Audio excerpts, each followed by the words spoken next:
Bring up the WBC heavyweight champion of the world, ladies and gentlemen.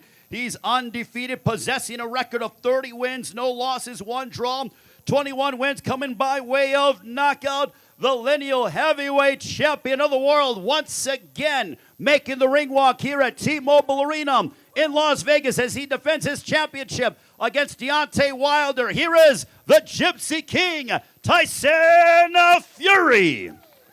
Christina, it's all you. Thank you, Ray. Mike, you got what you need? What's up, Tyson? How are you? I'm good. Are you?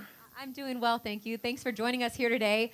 Finally, fight week. God, I feel like it's been forever to get to this point. How? 20 months in the making, so we're all glad we're here, and I'm glad I brought a good British weather with me. Nice and cold for Las Vegas. You actually have a shirt, a vest on, though, this time. Now, look, Deontay was up here earlier. Malik Scott, focused, ready to go. I know you don't pay attention to social media. You don't pay attention to what has been said.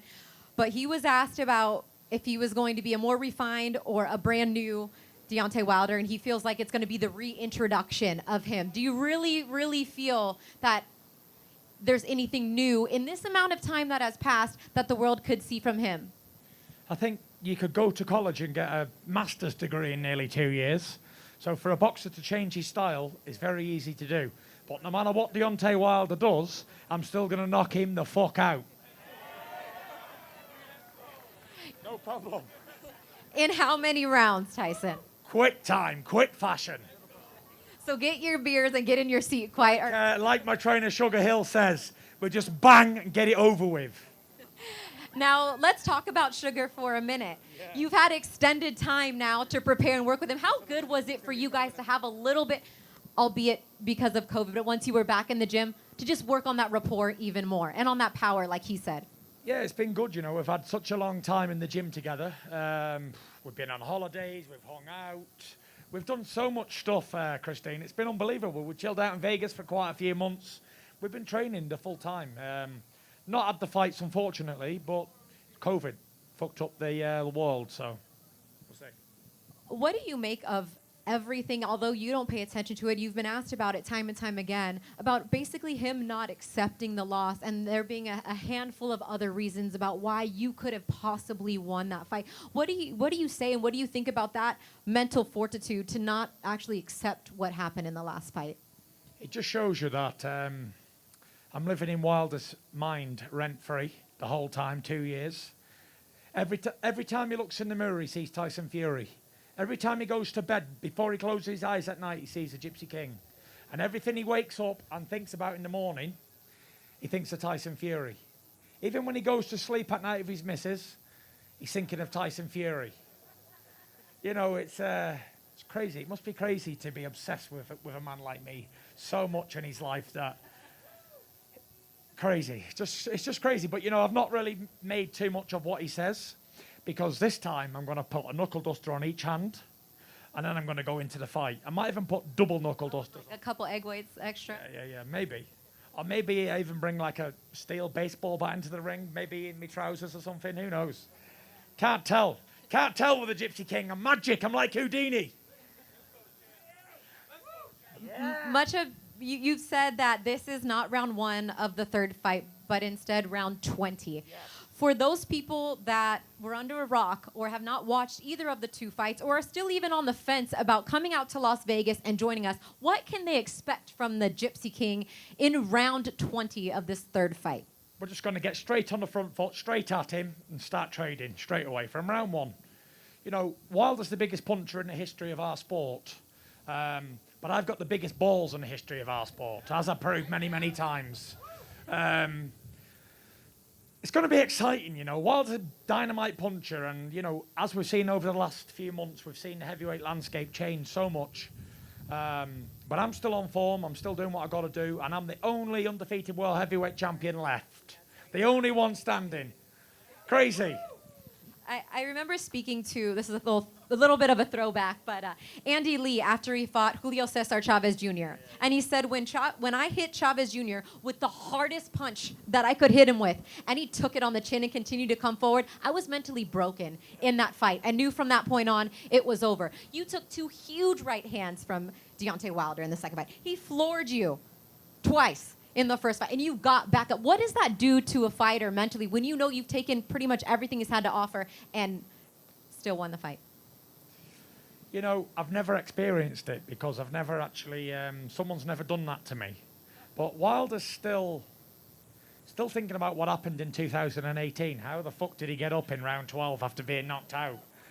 It's like you hit a guy with your best shot, you knock him out, he gets back up, gets back into you, and then does exactly what he says he's going to do in the rematch, and takes me out, you know. So there's not much I can say. I'm not here to slate Deontay Wilder. He is what he is.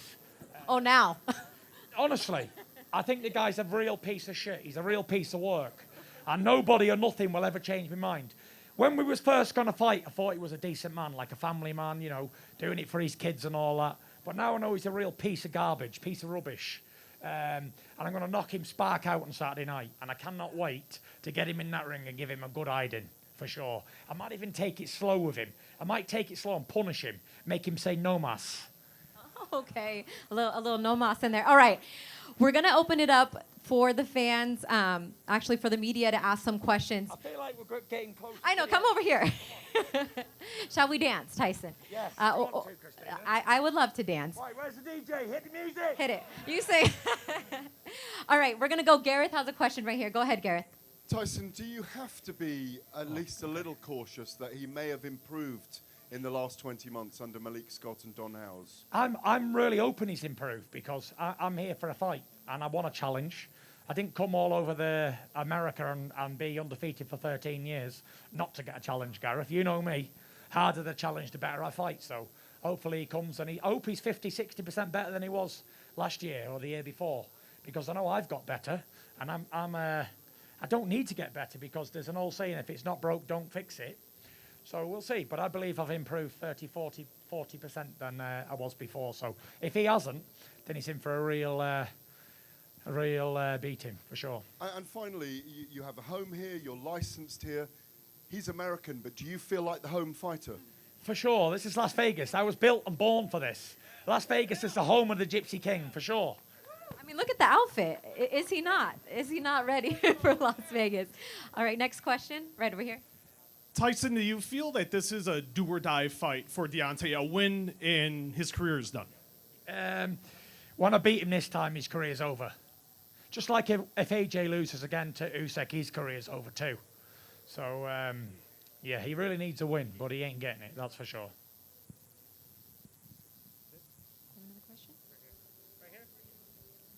Tyson, what weight are you planning on coming in at, and what advantage do you expect that to give you? I'm going to come in at heavyweight, and, you know, what do you think, Christina? Like 270-ish, maybe? No, you didn't say that before. 265 is what I said. It's all a guess. Yeah, it was a good guess. Okay. It was a good guess. But listen, it doesn't really matter what weight heavyweight comes in at. Whether he comes in at 210 pounds or he comes in at 310, it's really unimportant, you know.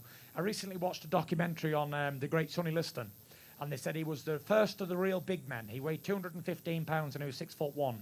So anybody can knock anybody out in any size. A little man can knock out a big man, as we've seen with David and Goliath all them years ago. So it's not really the size of the man, it's the fight within the individual, that's for sure. All right, I think that's it. Thank you, Tyson, for your time. We really appreciate it.